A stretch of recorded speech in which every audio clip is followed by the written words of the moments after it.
Some of the stories we take up this week on This Week in FCPA include the Facebook whistleblower, Petrofac settles with a serious fraud office, what are ESG and business risks and how do they intersect, the Department of Justice to emphasize white criminal cases going forward in the Biden administration, what is the intersection of ancient history and FCPA enforcement? Dick Casson explains in the FCPA blog. What are the lessons learned from the Pandora Papers? How can you use AI for pattern recognition in investigations? Will ethical lapses at the Federal Reserve Bank sink the Powell nomination for a second term? The big stink in green bonds? Would you trust Aussie as Aussie says it is open for business again? Risk-based compliance and ransomware. Where is the intersection? New podcast, surveys, Converge 21, and much more, all on This Week in FCPA, the Facebook Whistleblower Edition.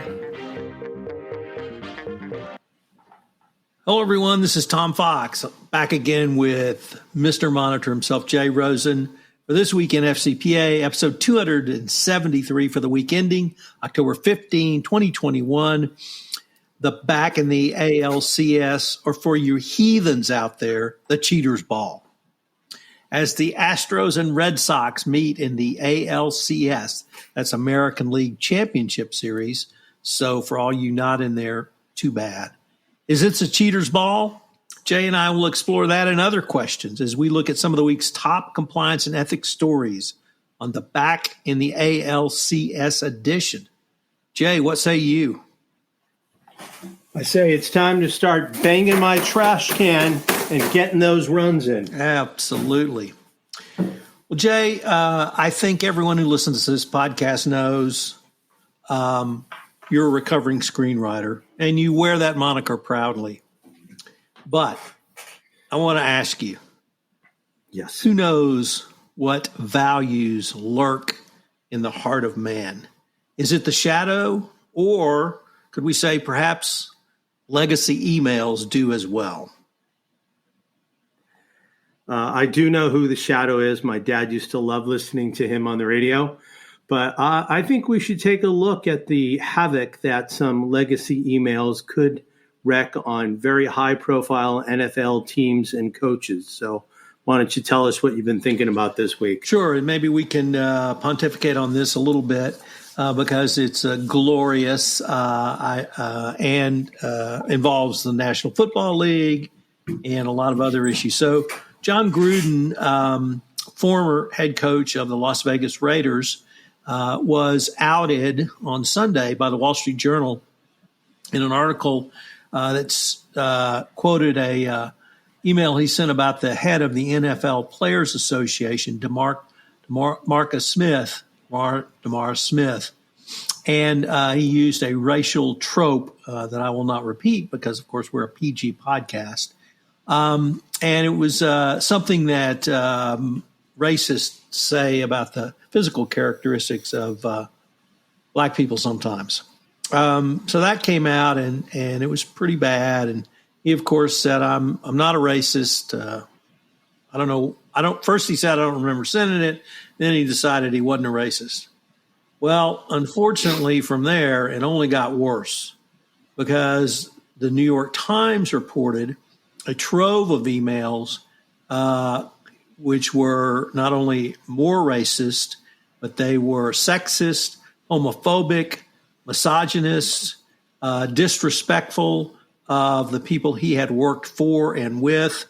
He even suggested that one owner he used to work for, who he won a Super Bowl for perform a specified sex act on him. So whether you call this locker room talk, whether you call it boys will be boys, whatever it is or was, it was in writing. And they extended from a time period of 2011 up to 2018. Now, the way these emails came to light was equally interesting, Jay. I think we actually commented on this show about the Washington football team They got into trouble for a toxic workplace. They were fined $10 million, and their owner was suspended from managing the football team for some time. As a part of that investigation, these emails were unearthed because Gruden was sending them to a former colleague who was then the general manager of the Washington football team, one Bruce Allen. So these emails were brought to the attention of the NFL by the investigative law firm, and the NFL had the firm review some 650,000 emails only related or only that were housed by the Washington football team. And so that's where the information came out. Once again, because of the nature of our PG podcast, we will not specifically say what was in the emails, but they were about as bad as anything I've read that you would put in emails. Short of George Carlin's 7 words you can never say in emails. Adapted for 2021. After the second trove was released on Tuesday of this week, Gruden resigned, voluntarily took a termination from the Las Vegas Raiders. And that stanched the initial bleeding. But, of course, many other questions were raised by this. Number one, why were these only coming out to light now? Number two, apparently the NFL had sent the original racist trope email to the Las Vegas Raiders some time ago for their review and comment, begging the question, was the NFL actually going to do anything? But when the information about the emails came out, that's when all hell broke loose. So a lot going on. Clearly, Gruden is a racist, and he is a sexist, and he is a homophobe, and he is a misogynist because he attacked all of those groups in the most crude language possible. Is this a cultural symptom across the NFL? Well, you got all those MAGA hat-wearing owners, so that probably shouldn't surprise you in any one reason. But what's the NFL going to do about this? What's the NFL going to do about this? What's are the Raiders going to do about this? Are the emails going to be released? The head of the NFL Players Union has requested they be released. Derek Carr, the quarterback of Las Vegas, said that they should be released. Several NFL players have spoken out about this. Is this a systemic problem throughout the NFL? The Players Union wants to know do you think Colin Kaepernick was onto something several years back, Tom? He was also disparaged in this trove of emails. So really a lot going on, Jay. I found a lot of lessons for the compliance professional in this. First and foremost, nearly 20 years ago, I did internal training at Halliburton on, quote, don't put stupid stuff in emails, end quote. And I think maybe I should revive that training because some people really need it. But the thing that really struck me, Jay, about how this really impacts compliance is you may run a tight ship at your organization and you may think you're getting away with lots.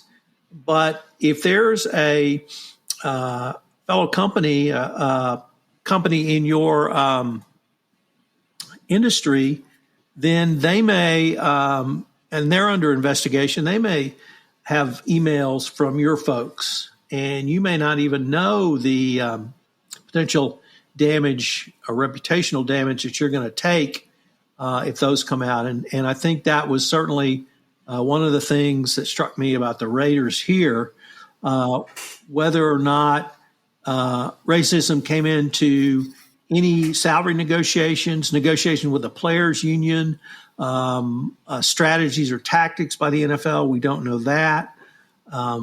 It's really about as bad as it can get. Not too many people have defended Gruden, although his brother did.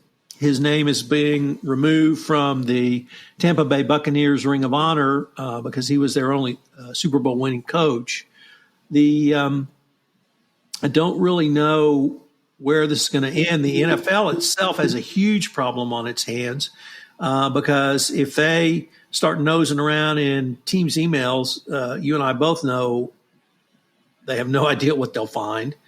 Given the stupidity of Gruden, he held two of the highest positions in the National Football League. Number one, at ESPN, he was the lead commentator for Monday Night Football. He also had Gruden's Camp, where he interviewed college seniors.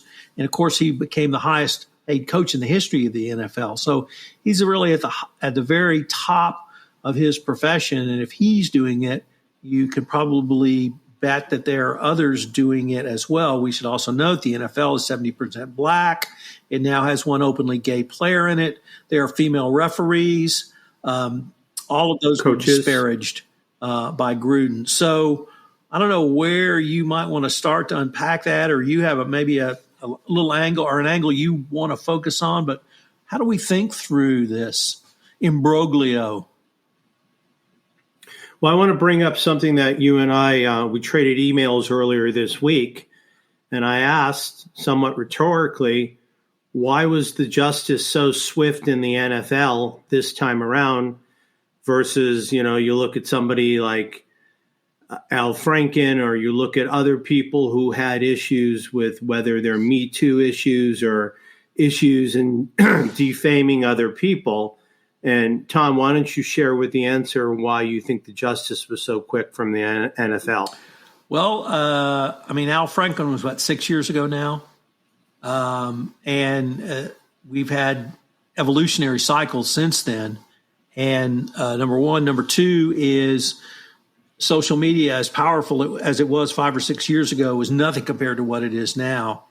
And the reputational hit that the Raiders, ESPN, and the NFL in general took, I think they immediately, ESPN tangentially, because they employed Gruden during summer of when these emails were sent, they no longer employ him. But the NFL had to do something, and they had to do something immediately. Gruden resigned, so you give him kudos for not saying, well, I didn't mean any of the things I said, but I hope his professional football career is over. There's no place for any of that anywhere. And whatever may lie in the evil recesses of your heart, you better keep it in your heart. And you better not commit it to paper or, I guess, electronic email because it's going to come out. And, we've seen a series of scandals this year, Jay. Activision is the most recent one that comes to mind. Where company employees essentially rose up and said, no, this is not right. This is a toxic workplace. And you're lying through your teeth when you say it's not.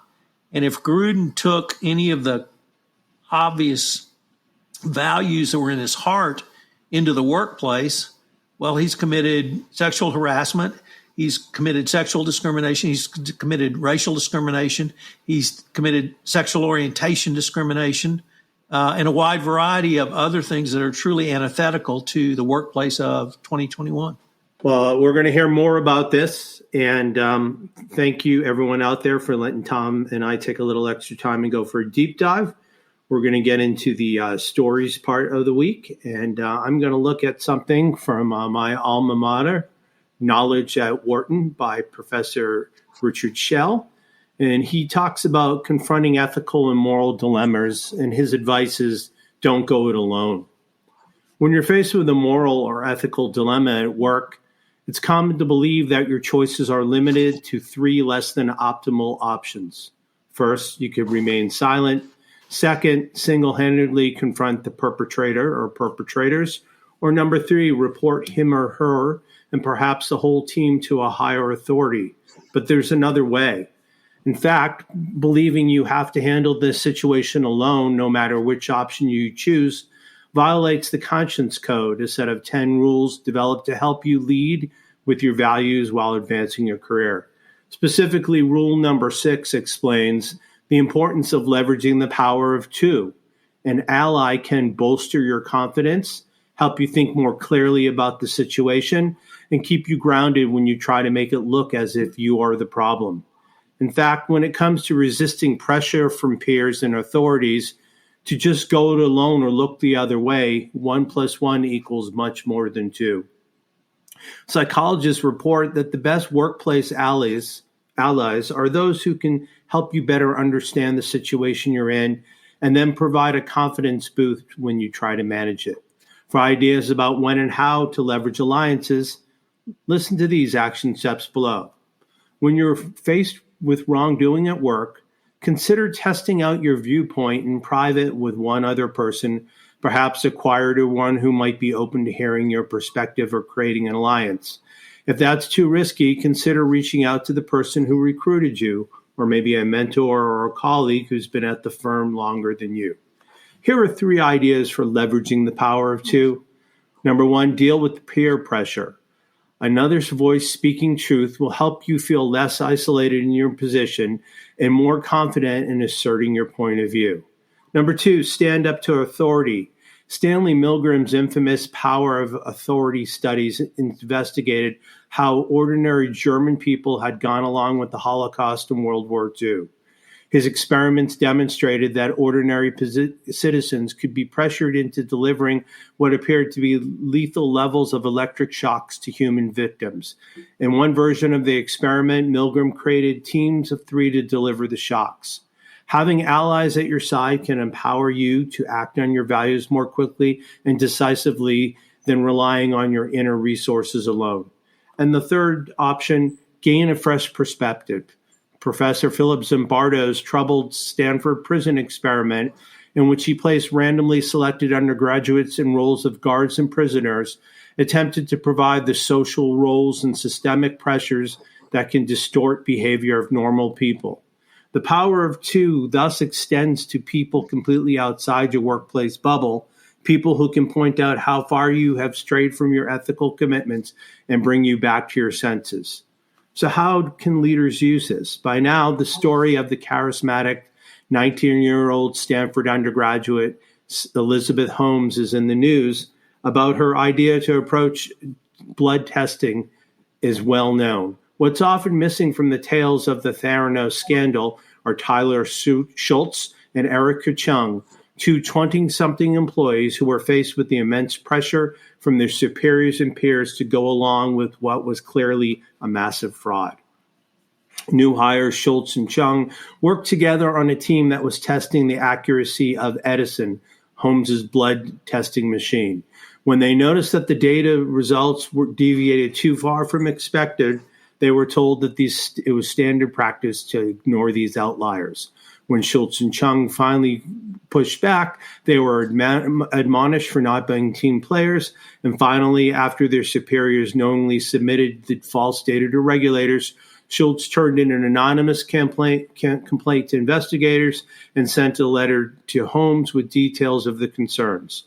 Chung filed a report with the Centers for Medicare and Medicaid Services about misconduct, and the complaint triggered a formal investigation in which combination with a series of front-page investigative stories in the Wall Street Journal. Schultz and Chung leveraged the power of two, feeding off of each other's energies, advancing each other's strategic thinking, and provided independent, credible information that the inner workings of a corrupt organization that could be used as evidence by the legal system. Back to you, Tom. So, Jay, next up we have an article from our colleague Mike Volkov, and Mike takes a look at third-party risk and its evolution. And he says there are really 2 things that have caused this evolution far beyond the traditional areas of anti-corruption, anti-bribery, export control, AML, et cetera. And that's the pandemic and ESG.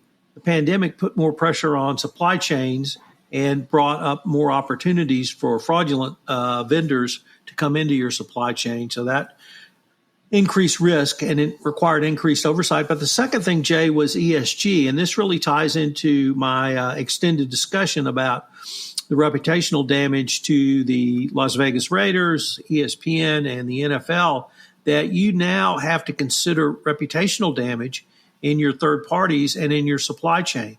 So if they're engaging in using human slave labor, any kind of human trafficking for labor they're using, any of those issues could certainly damage you reputationally. So it's really expanded the need for due diligence. And I would say, other than call Candace Towle at Infotel, you really need to take a serious look at the level of due diligence you're doing on any third party, whether they be on the sales side, more importantly now on the supply chain side, because typically due diligence has not looked at anything other than perhaps your top 1% of vendors in your supply chain. So an evolution in the risk of third-party management. As always, we link to the article, and we would commend you to take a look at Mike's thoughts on this issue.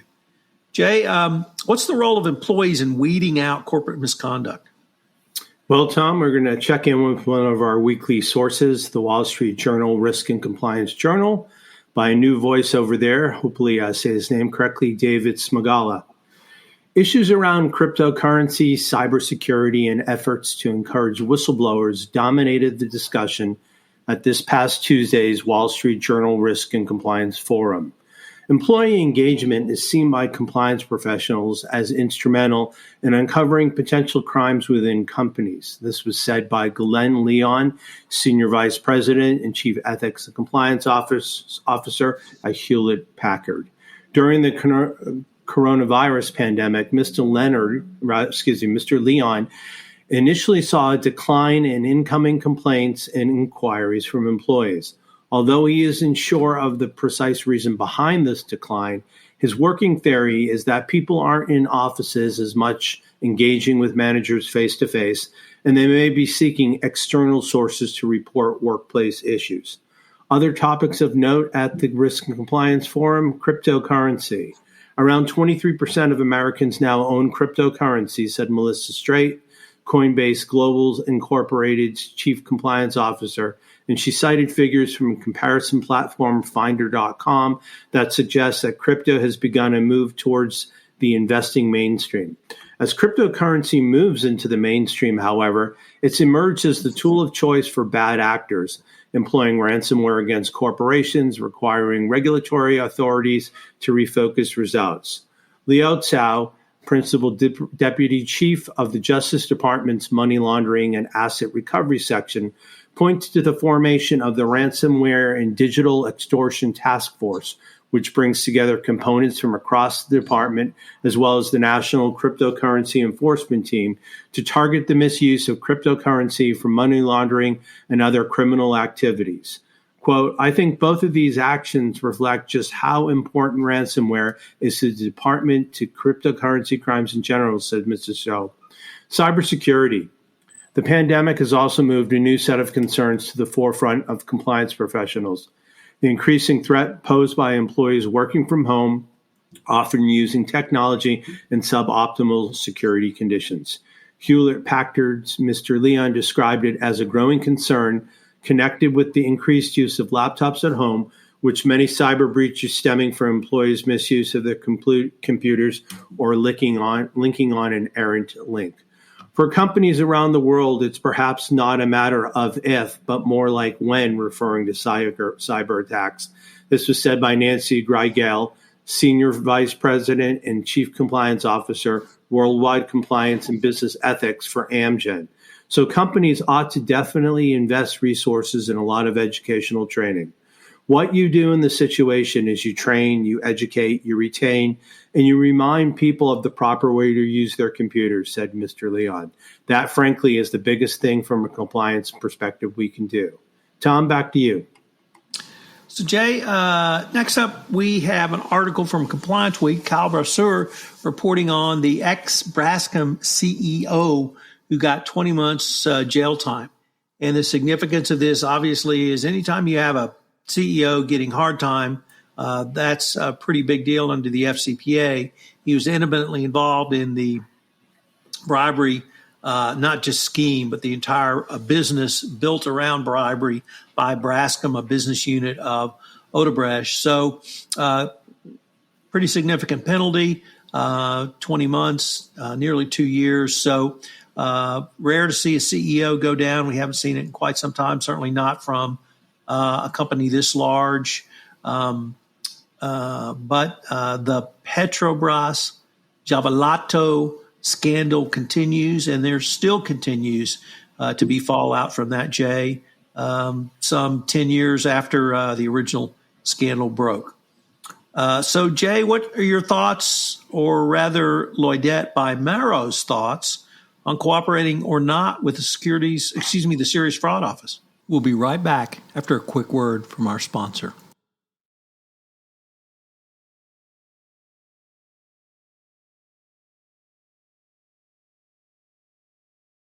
Look, 2020 has proven to be the year of many things, and the same for 2022. But if you're a small business, this could also be the year you switch to a better payroll. Gusto wasn't just built for small businesses, it was built for the people behind them. Their online payroll is easy to use. Gusto can automatically calculate paychecks and file all your payroll taxes, which means you have more time to run your business. Plus, Gusto does way more than payroll. Gusto helps with time tracking, health insurance, 401ks, onboarding, commuter benefits, offer letters, access to HR experts. You get the idea. It's super easy to set up and get started. If you're moving from another provider, they can transfer all your data for you. It's no surprise that 94% of customers are likely to recommend Gusto. And here's the best part. Because you're a listener to this podcast, you get 3 months totally free. All you have to do is go to gusto.com/compliance. That's gusto.com/compliance. I'm telling you, you're going to love Gusto. Get started today.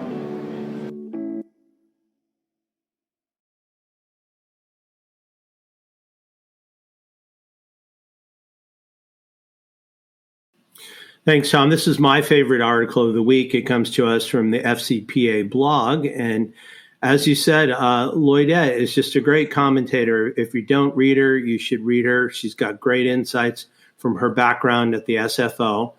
And with the article, she starts off talking about the Petrovac case, which we've mentioned, and it was settled on October 4th of 2021 this year. The lengthy SFO investigation has dented the fortunes of the company, and Petrovac's cooperation may have come too late. While the company ended up with a reduced fine, its reputation has already been tarnished. In her article, Lloydettte looks at 7 interesting issues around cooperation with law enforcement and during regulatory investigations. First, external advisors cannot make an organization's decision on whether or not to cooperate with law enforcement. Those advisors present options. Still, the decision to cooperate or not falls to senior leaders of your company. Second, leaders must be persuaded that cooperation is in the best interest of the company. They must also grapple with this fact that the investigation is now out of their control. Third, it may not be in the organization's best interest to cooperate for a variety of reasons, but care must be taken to fully acknowledge what non-cooperation will mean. Fourth, law enforcement and regulatory investigations are a serious distraction, diverting attention from an organization's key priorities. They are also a drain on human and financial resources. Fifth, early engagement with the investigating authorities to establish what they require from the organization is crucial. Sixth, there should be a clear and coherent strategy for resolution endorsed and supported by both senior leaders and the organization as a whole. The organization should establish its position on issues such as disclosing material that is properly subject to legal professional privilege and ensure the position aligns with strategy for a resolution. And finally, there are best practice expectations of what cooperation should look like, but it isn't just prescriptive, and it will ultimately depend upon the nature of the investigation and the investigating authority. Therefore, organizations should be alert to what may have been a sufficient level of cooperation in another case may not be enough in respect to resolving this matter at hand. As an organization has an uncertain and arduous path to navigating in cooperation with investigation, but that may be the path that bears the most fruit and best enables an organization to move forward and pass its misdemeanors. Tom, back to you. So, Jay, next up we have an article from, sorry in advance, I'm sure I'm going to butcher this name, Deepali Nijhawan in CCI that talks about regulatory enforcement and codes for EU and UK banks. And as Brexit has shown in many different areas, largely in the political arena, Jay, we see a divergence in regulatory demands between the EU and the UK.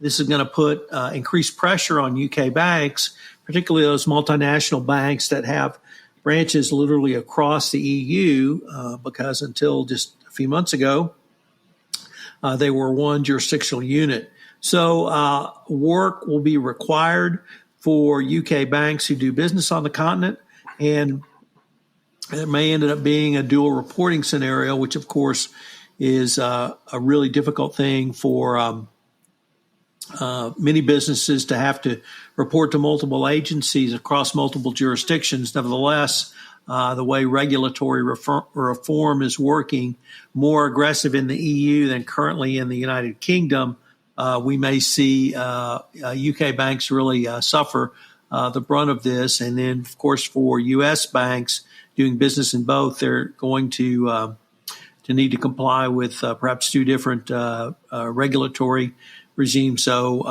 financial institutions, you'll need to keep an eye on this, and it's something that we will certainly be following as well. Jay, could you tell us what a tech risk is, and is it different than a cybersecurity risk? Yeah, that's a great question, Tom. This comes to us from Carol Williams, writing in Navix Global's Risk and Compliance Matters blog. So what is a tech risk? It's not an earth-shattering thing to say that the news of hacks, data breaches, and other technology hiccups has grown exponentially in recent years. Here's a few of this year's data breaches. A ransomware attack on a major fuel provider that carried 45% of the U.S. East Coast petroleum supply, resulting in the payment of $2.3 million ransom.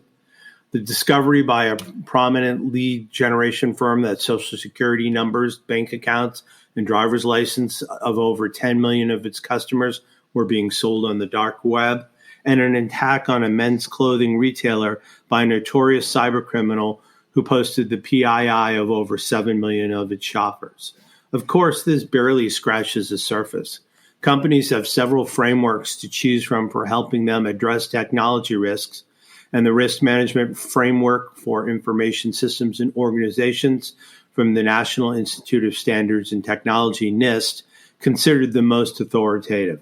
Other examples include the Factor Analysis of Information Risk FAIR framework and the ISO 27005 standard.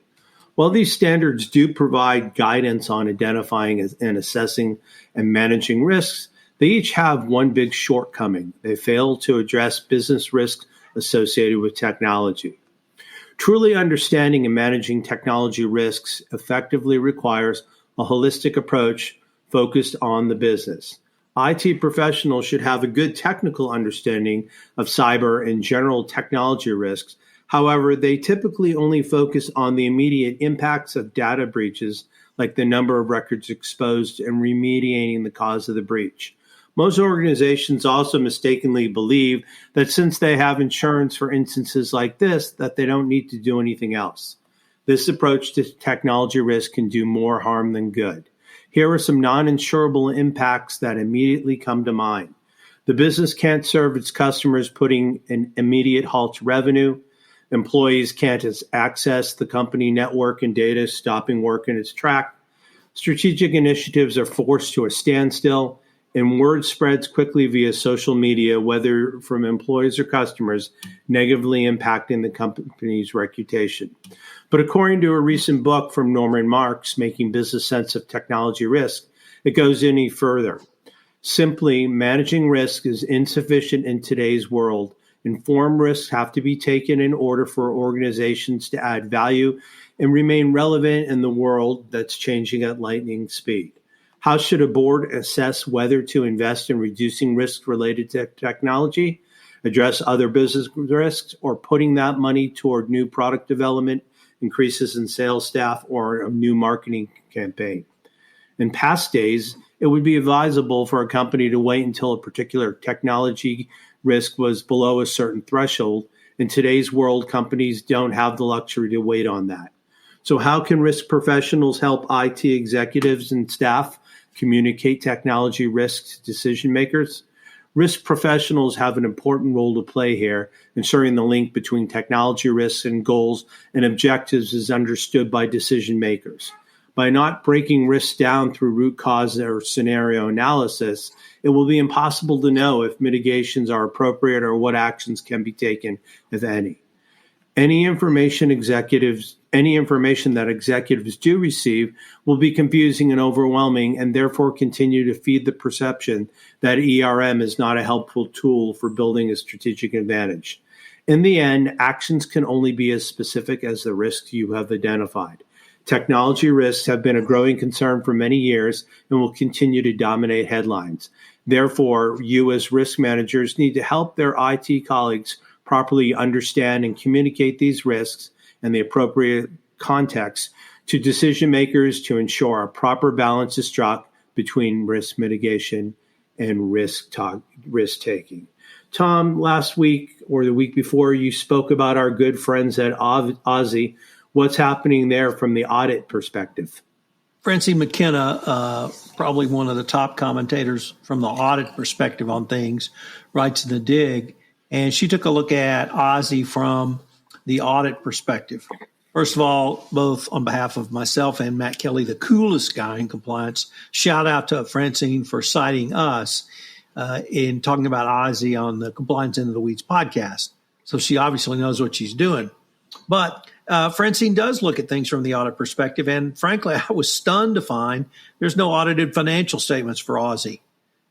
Jay, you have some business background, as I understand it. I think you talked about a vocational school that you went to night school somewhere in Pennsylvania for your business degree. But it seems to me that you're familiar with audited versus unaudited financial statements.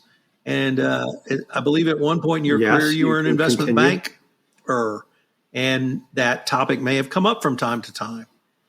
When you have a $40 million company with unaudited financial statements, all I could say is, wow, things must have really changed since the last time I looked at investment rules or anybody thinking about putting money into a business.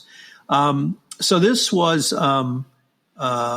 what Francine talked about, and you have to, Jay, we have to quote her opening line because, of course, anytime you quote James Bond or his creator, which was the following, quote, 1 is happenstance, 2 is coincidence, 3 times is an enemy action. Well, we had the enemy action here because for the third time we saw that there was a recent time we saw there was no audited financial statements.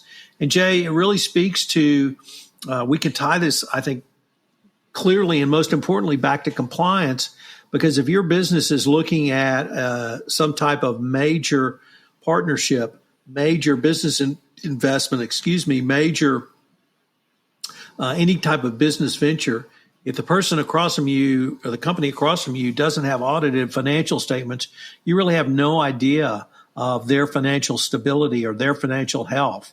And at the level of money Aussie was trying to raise to keep going, and they now say they're going to restart, you've got to have some assurance for people that the numbers are real. And it turns out with Aussie, of course, they were completely fake.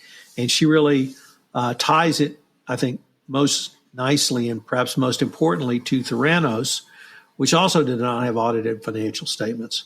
So people threw billions at Theranos, people threw millions at Aussie. Maybe there's a way you and I can get This Week in FCPA on that gravy train, because last time I looked, we didn't have audited financial statements. So maybe there's things have changed. I don't know, but I was just stunned to find that out. But if you don't subscribe to the Dig, it is well worth it. Francine is great. She writes long form articles. And once again, from the audit perspective, she has an angle that I think is a unique voice both for internal audit and also for the wider compliance world. So Ozzy stays in the news. So Jay, we close out with something on ESG. What do you see about ESG and following the money? So this comes to us by Lawrence Heim at his practicalesg.com website. In terms of following money, a new survey has come out from Verdantix that shows that corporate executives are looking to back up their ESG talk with putting money on the table. There's an article that we link to here that summarizes some of the important results of this recent survey. Budgets for 2022 ESG initiatives and programs are seeing increases according to those who responded to the survey. Here's 3 examples. ESG sustainability initiatives are looking to see double-digit increases over budgets from 2021. Supply chain sustainability will get more attention and funding next year in 2022. And companies are increasingly spending for IT systems to improve ESG data collection, management, and metrics. One theme that runs through the results is executives are seeking clarity about ESG. They need realistic and objective analyses, solutions, and cost-effective tools. Even though they're spending more, corporate leaders want to ensure that they're spending wisely. So, Tom, that finishes up the 10 articles for the week. Let's dive into podcasts and events and tell us what's going on at Compliance Week. Well, Jay, we talked about what evil lurks in the hearts of men, or perhaps what values lurk in their hearts. Compliance Week is looking inside the mind of the CCO, and they're doing it through a survey. And if you are interested in participating, we've linked to the survey in the show notes. It really helps, I think, the greater compliance community understand what's on the mind of the CCO in 2022. Also, Ethisphere's World's Most Ethical Company Awards are open for submission. For more information on the application process, we've linked to that in the show notes. Applications close November 12th. So, Jay, the question I did want to pose to you after asking if you knew what values lurks in the heart of man is, are you exasperated? I am, and I think in the PG manner that we're dealing with this website, you're going to tell me what I should do about effing Argentina.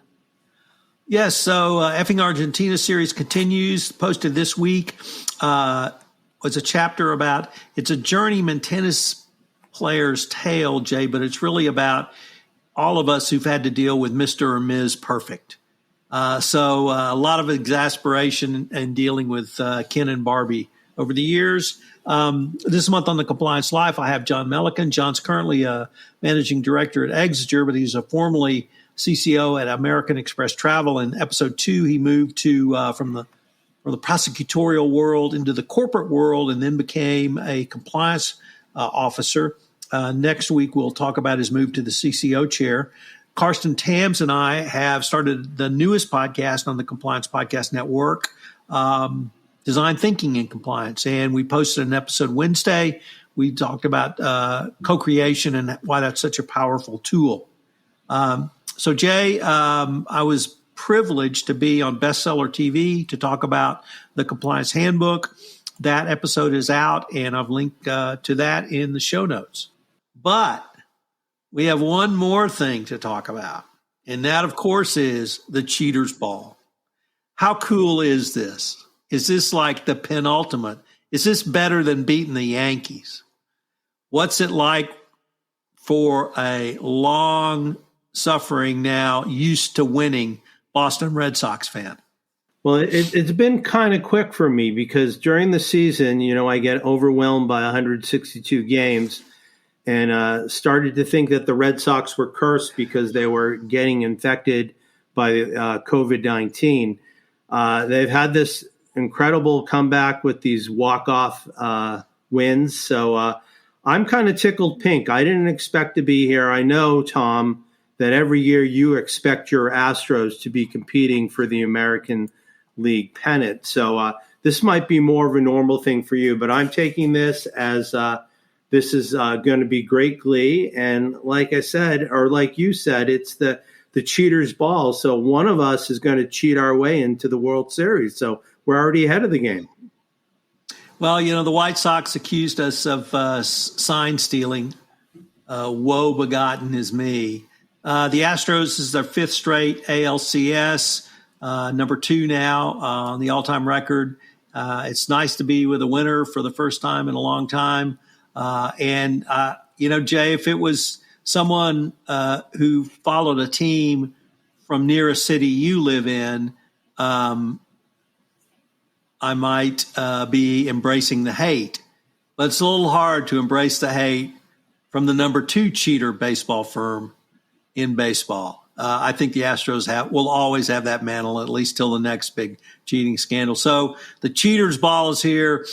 Jay and I are going to just revel in it. We're going to enjoy it. I hope it goes 7 games, and I hope we have a lot of fun. Yeah. So as always, Tom Fox is the voice of compliance, and he can be reached at tfoxlaw at tfox@tfoxlaw.com. And I'm Mr. Monitor himself, Jay Rosen. You can reach me at the initial J, ROSEN, at affiliatedmonitors.com. So on behalf of Tom and myself, we'd like to thank you for joining us for This Week in FCPA episode 273 for the week ending October 15th, which we've told you is the back in the ALCS edition, a.k.a. the Cheater's Ball. We would like to thank you for spending part of your week or weekend with us, and we look forward to seeing you next week when we will take a look at This Week in FCPA. Take care. I'd like to thank you for listening to this episode of This Week in FCPA. Jay Rosen can be reached at jrosen at affiliatedmonitors.com. I can be reached at tfox@tfoxlaw.com. If you'd like to learn more about using social engineering for the improvement in both efficiency and engagement in your compliance program, we have a new podcast on the Compliance Podcast Network, Design Thinking in Compliance. This is the podcast for you. In this podcast with my co-host Karsten Tams, we take a look at using design thinking to improve your compliance program. I'd also like to give a shout out to the GWIC ladies, Mary Shirley and Lisa Fine, for their award of one of the top podcasts in diversity and inclusion that was issued by W3. Also, the Everything Compliance Gang for being one of the top talk shows in podcasting. This is Tom Fox. Thanks for listening to This Week in FCPA, and I hope you will join Jay and I again next week for another episode. This Week in FCPA is a production of the Compliance Podcast Network.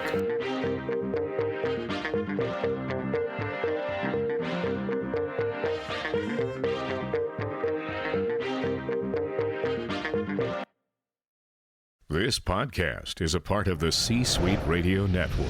For more top business podcasts, visit c-suiteradio.com.